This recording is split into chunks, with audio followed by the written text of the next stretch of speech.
Hello students, आज की class में आपका स्वागत है। आज हम प्रोडक्ट अडॉप्शन के बारे में बात करेंगे।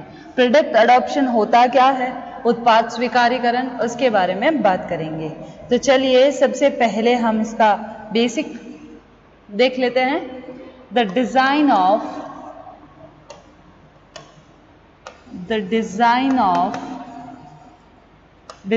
process has an objective.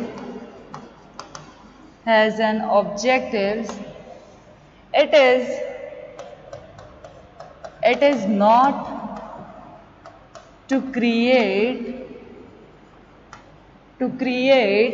usable and useful products, but rather to create products people use। यहाँ हम कह सकते हैं कि डिजाइन प्रक्रिया का एक उद्देश्य है प्रोडक्ट अडॉप्शन जो होता है, जब भी हम प्रोडक्ट का डिजाइन बना रहे हैं तो उसका बेसिक जो आपका ऑब्जेक्ट है, यह प्रयोग करने या उपयोगी उत्पाद बनाने के लिए ही नहीं, बल्कि लोगों द्वारा उपयोग किए जाने वाले उत्पाद को बनाने के लिए। इसका सिर्फ इतना सा ऑब्जेक्ट नहीं है कि इसको हम क्या करें, यूजफुल प्रोडक्ट बनाएं। नहीं, इसका उपयोग ये है कि हम ऐसा प्रोडक्ट बनाएं जो पीपल यूज कर सके, जो लोग यूज कर सके। देन उसके बाद adoption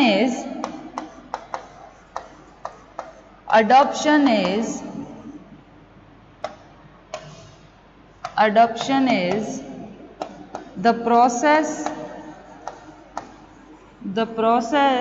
by which people become user of a product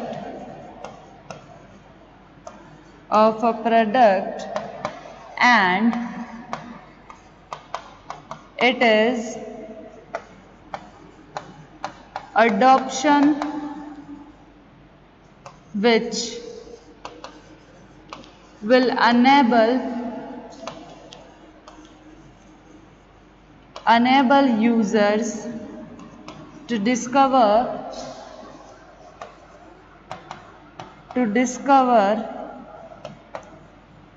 that a product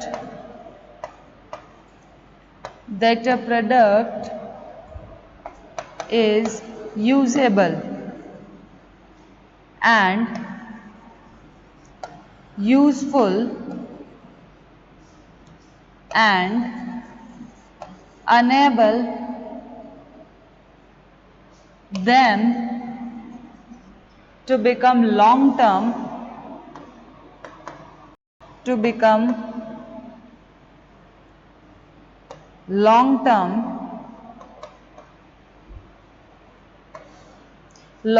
user of a product। चलिए बात करते हैं, वापस से एक बार देख लेते हैं कि जो प्रोडक्ट अडॉप्शन है वो एक ऐसी प्रोसेस है जिसके द्वारा लोग किसी उत्पाद के उपयोगकर्ता बन जाते हैं। यानी कि अगर हम प्रोडक्ट अडॉप्शन की प्रक्रिया को यूज करते हैं जिस प्रोडक्ट के रिगार्डिंग, तो उस प्रोडक्ट के उपयोगकर्ता यानी यूजर्स बन जाते हैं। यह अंगीकरण है जो यूजर्स को यह पता लगाने में सक्षम बनाता है कि कोई उत्पाद यूज करने के कितने योग्य है या उपयोगी है, और उन्हें उत्पाद के दीर्घकालीन यूजर बनने में सक्षम बनाता है। ये अडॉप्शन जो है वो एक ऐसी प्रोसेस है जिससे ये पता चल जाता है एक यूजर को कि क्या वो प्रोडक्ट यूज करने योग्य है या नहीं है। अगर वो यूज करता है तो लॉन्ग टाइम के लिए क्या वो उस प्रोडक्ट का यूजर बन सकता है।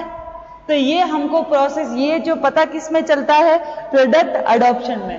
प्रोडक्ट अडॉप्शन का सीधा सा मतलब है कि जब हम अपना प्रोडक्ट बनाते हैं तो उसमें एक प्रोडक्ट अडॉप्शन जो होता है वो ये होता है कि आप अपने प्रोडक्ट के यूजर कितने बनाते हो और वो यूजर आपके प्रोडक्ट के बारे में क्या सोचते हैं। क्लियर है यहां तक? चलिए अब हम आगे देखते हैं, इसी में आगे देखते हैं product adoption. Adoption is one of the most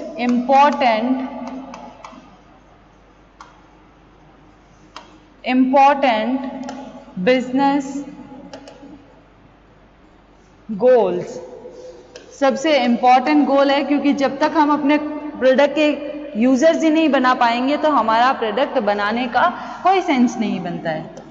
if your product is adopted,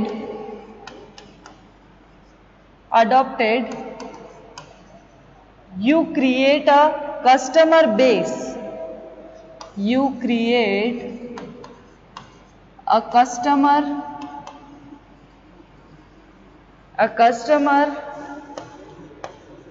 base and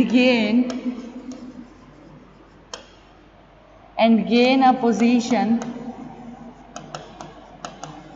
a position within the market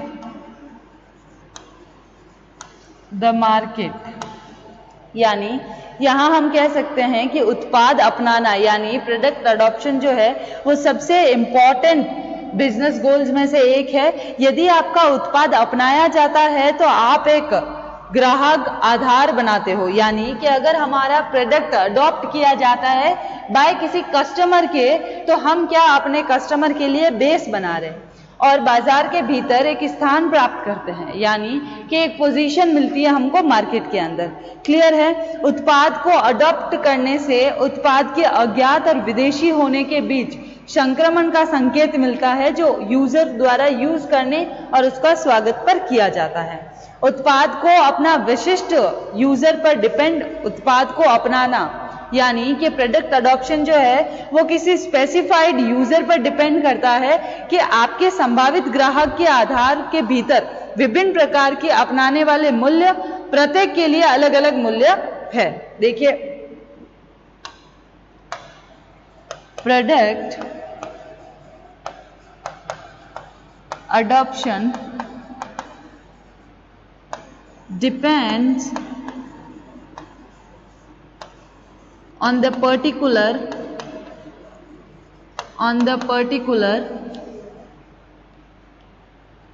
user. There are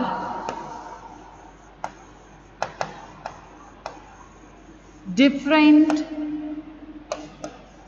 types of adopter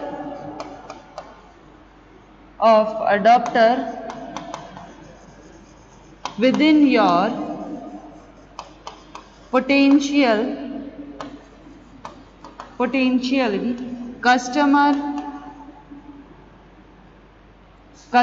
base, and each has different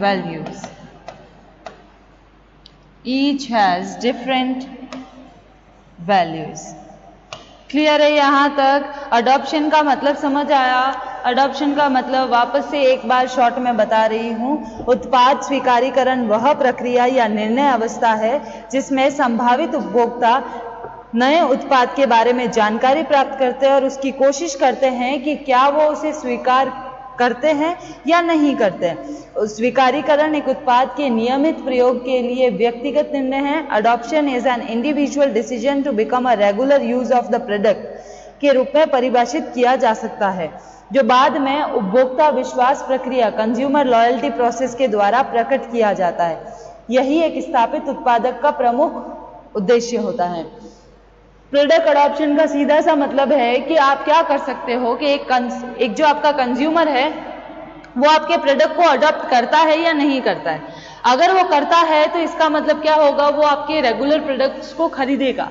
अगर वो खरीदता है तो आप पर trust, यानी कि उसने अडॉप्ट किया है आपके प्रोडक्ट को या नहीं किया है, ये आपको कैसे पता चलेगा कि अगर वो आपका रेगुलर कस्टमर बन गया है यानी कि वो आपके प्रोडक्ट को अडॉप्ट कर चुका है। क्लियर है। अब हम बात करते हैं कि इसके कुछ स्टेप्स होते हैं अडॉप्शन के, उनके ऊपर बात कर लेते हैं। अडॉप्शन के steps,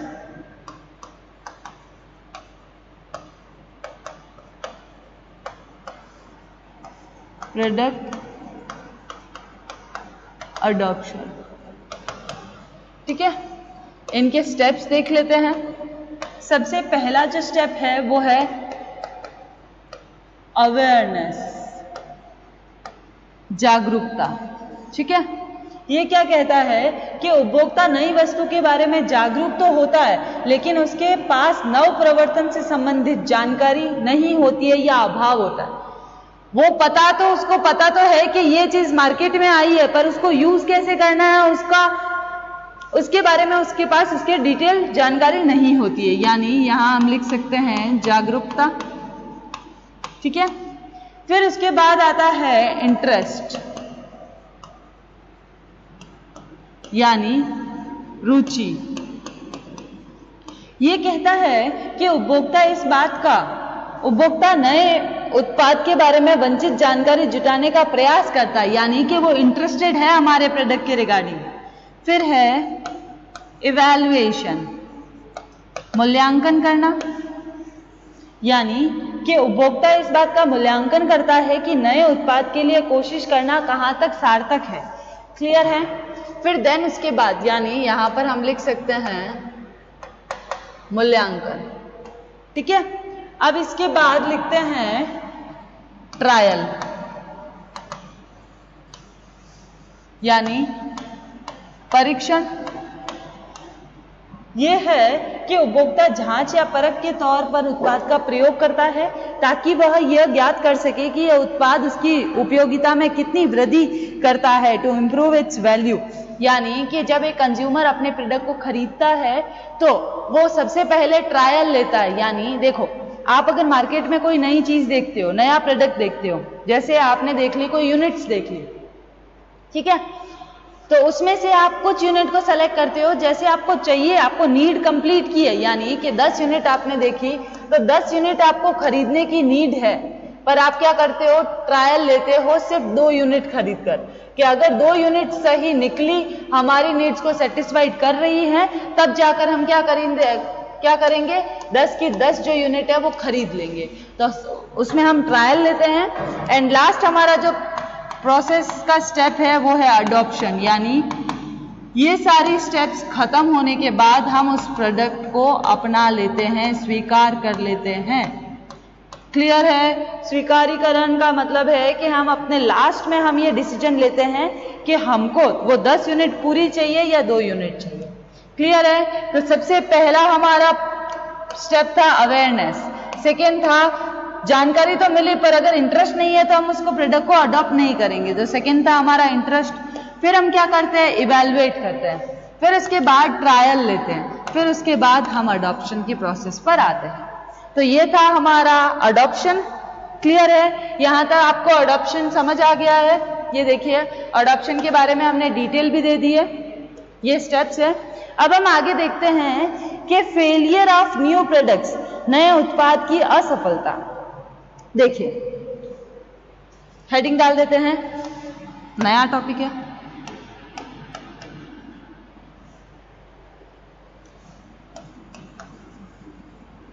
failure of new product, नए उत्पाद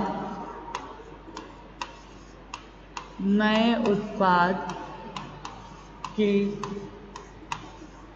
असफलताएं, ठीक है, या फिर हम कह सकते हैं असफलताएं।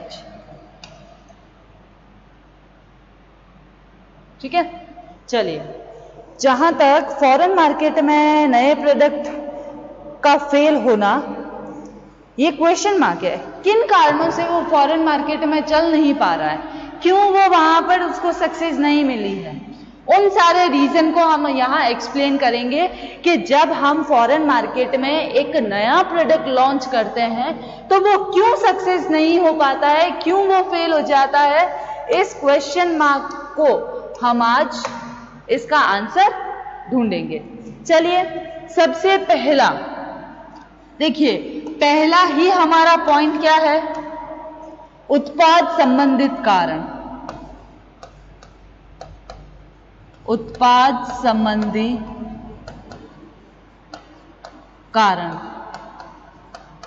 ये क्या कहता है, सबसे पहला हमारा कारण क्या है, उत्पाद से रिलेटेड, प्रोडक्ट से रिलेटेड। जैसे खराब डिजाइन का होना, घटिया जैसे अपीयरेंस होना, डिजाइन अच्छी नहीं होना, ठीक है, अपीयरेंस अच्छा नहीं होना, या फिर हम कह सकते हैं कि डिस्ट्रस्ट, अनट्रस्ट होता है उस प्रोडक्ट पर, या फिर हम कह सकते हैं हमारा क्वालिटी अच्छा नहीं है प्रोडक्ट का, ठीक है, या फिर हम कह सकते हैं पैकेजिंग सही नहीं है जिसकी वजह से वो जो मटेरियल था वो टूट गया, लेबलिंग सही नहीं है, यूज करने में दिक्कत आ रही है, ठीक है। तो प्रोडक्ट के रिगार्डिंग क्या हो सकते हैं, ये कारण हो सकते हैं जिनके कारण से क्या हो सकता है, आपका प्रोडक्ट डिस्क्वालीफाई, यानी कि आपका प्रोडक्ट फेल हो जाता है। क्लियर है फर्स्ट। चलिए सेकेंड पर, सेकेंड क्या कहता है, प्राइस, कीमत, ठीक है। ये कहता है कि अंतर्राष्ट्रीय विपणन में बाहर प्राय बेहतर उत्पाद तथा उचित कीमत का नियम लागू होता है। यदि एक निर्माता प्रारंभ में लागत का या क्रेता की देय क्षमता का सही अनुमान नहीं लगा पाता है या मध्यस्थों को उचित लाभ नहीं मिल पाता है तो कीमत अधिक होने के कारण वो प्रोडक्ट फेल हो जाता है। एग्जाम्पल लेते हैं, चलिए, एक्स लिमिटेड जो है वो फॉरेन मार्केट में गया, ठीक है, उसने एक प्रोडक्ट लॉन्च किया, उसमें उस प्रोडक्ट का उसने 1000 प्राइस रखा, ठीक है। उसने ये सोचा कि 1000 फॉरेन मार्केट है, यहाँ पर डेवलप कंट्री है, यहाँ पर लोगों के पास पैसा है, पर हमने ये नहीं सोचा, एक्स लिमिटेड ने ये नहीं सोचा कि वो लोग बाइंग पावर कितनी रखते हैं, बाइंग इंटरेस्ट कितना है उनका, इसके बारे में नहीं सोचा, ठीक है। और हमने क्या कर दी, अपनी प्राइस को 1000 रख लिया, ज्यादा है 1000 एक प्रोडक्ट की। फिर हमने ये नहीं सोचा कि क्या हमारे मिडलमैन जो है उनका जो बेनिफिट है वो कितना होना चाहिए, उनका इंटरेस्ट कितना होना चाहिए, उसके बारे में भी नहीं सोचा और हमने प्राइस सीधा कितना कर लिया, 1000। तो प्राइस ज्यादा होने के कारण भी क्या हो सकती है, आपका प्रोडक्ट फेल हो सकता है। क्लियर है ये दोनों पॉइंट। अब हम आगे बात करते हैं कि दिशाहीन संवर्धन प्रयास,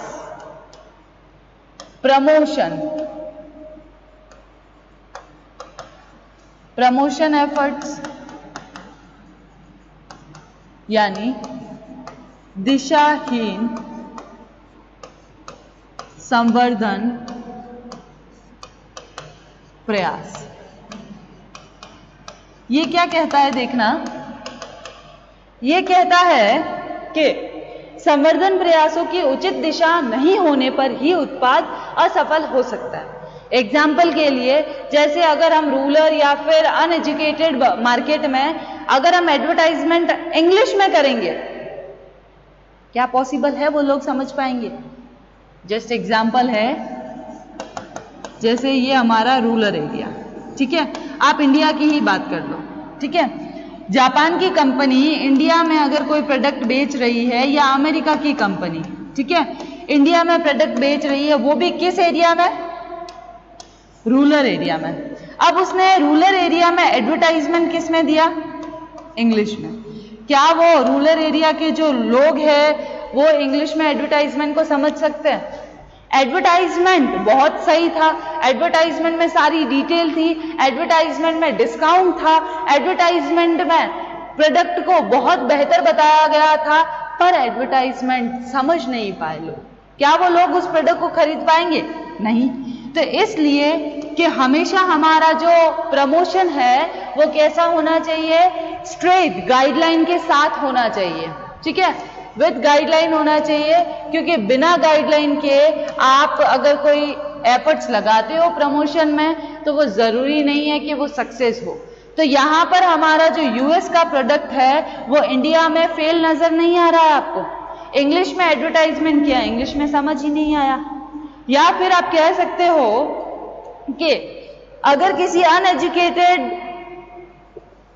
अगर किसी जिसने, दूसरा एग्जांपल लेते हैं, जिसने कभी कंप्यूटर को, ऐसे भी लोग हैं जिसने कभी किसी कंप्यूटर को टच भी नहीं किया, उसको चलाना तो दूर की बात है, और सडनली आप कहते हो कि आपको ट्रेनिंग दी जाएगी किस पर, कंप्यूटर पर, तो क्या पॉसिबल है वो लोग इच्छुक होंगे आपके ट्रेनिंग के लिए या आपके प्रोडक्ट के लिए? बिल्कुल भी नहीं। क्लियर है यहां तक? ये था हमारा प्रमोशन एफर्ट्स विदाउट गाइडलाइंस, ठीक है। फिर है हमारा डिस्ट्रीब्यूशन। डिस्ट्रीब्यूशन ये क्या कहता है? वितरण। वितरण कहता है कि विदेशी बाजार में अकुशल और अनुपयुक्त वितरण व्यवस्था के कारण, वितरण की व्यवस्था डायरेक्ट और इनडायरेक्ट, अगर इन दोनों को हमने सही से नहीं चलाया है तो क्या हो सकता है, हमारा प्रोडक्ट फेल हो सकता है। क्लियर है? फिर है हमारा कंपटीशन। कंपटीशन बढ़ नहीं गया है? बहुत हद तक कंपटीशन इतना बढ़ गया है कि एक मार्केट में टिके रहना बहुत मुश्किल का काम हो गया है। तो विदेशी बाजार में प्रतिस्पर्धा की व्यापक मात्रा और जटिल प्रकृति के कारण अनेक बार निर्माता आक्रामक प्रवेश नीति के बजाय सुरक्षात्मक नीति अपना लेते हैं, जो नए उत्पाद की असफलता का कारण बन सकते हैं। देन उसके बाद हमारा जो लास्ट है वो ये है कि उचित समय की उपेक्षा। हम जो राइट टाइम होता है उसको हम क्या करते हैं, नेग्लेक्ट कर देते हैं। जैसे कि यदि एक निर्माता उचित समय पर विदेशी बाजार में नया उत्पाद इंट्रोड्यूस नहीं करता है तो वो वहां पर फेल हो सकता है। अगर राइट टाइम पर उसने न्यू प्रोडक्ट लॉन्च नहीं किया है तो वो उस मार्केट में क्या होगा, फेल। क्लियर है? वो फेलियर को, उस प्रोडक्ट को सामना करना पड़ सकता है। तो ये थे हमारे कि एक न्यू प्रोडक्ट मार्केट में फेल क्यों होता है, उसके सारे पॉइंट्स, उसके कारण कह सकते हैं, या फिर हम क्वेश्चन मार्क जो हमने बनाया था कि क्यों फेल होते हैं हमारे नए प्रोडक्ट फॉरेन मार्केट में, तो उस क्वेश्चन मार्क के आंसर सबसे पहला था हमारा उत्पाद संबंधित, सेकेंड था प्राइस संबंधित, थर्ड था हमारा प्रमोशन एफर्ट्स विदाउट गाइडलाइन। अगर आप प्रमोशन करोगे तो आपका प्रोडक्ट फेल होने के चांसेस हैं। फिर है distribution, competition and right time. Clear है यहाँ पर? तो ये जो आज का हमारा टॉपिक था प्रोडक्ट अडॉप्शन और फेलियर ऑफ न्यू प्रोडक्ट्स, यही खत्म होते हैं दोनों। आज की क्लास हम यही खत्म करते हैं। नेक्स्ट क्लास में नया इंटरेस्टिंग टॉपिक लेकर आएंगे। नेक्स्ट क्लास में हम बात करेंगे प्रोडक्ट प्लानिंग के डिसीजन के बारे में। तो आज की क्लास यहीं खत्म करते हैं। नेक्स्ट क्लास में आइएगा, जरूर बने रहिएगा हमारे साथ। Thank you.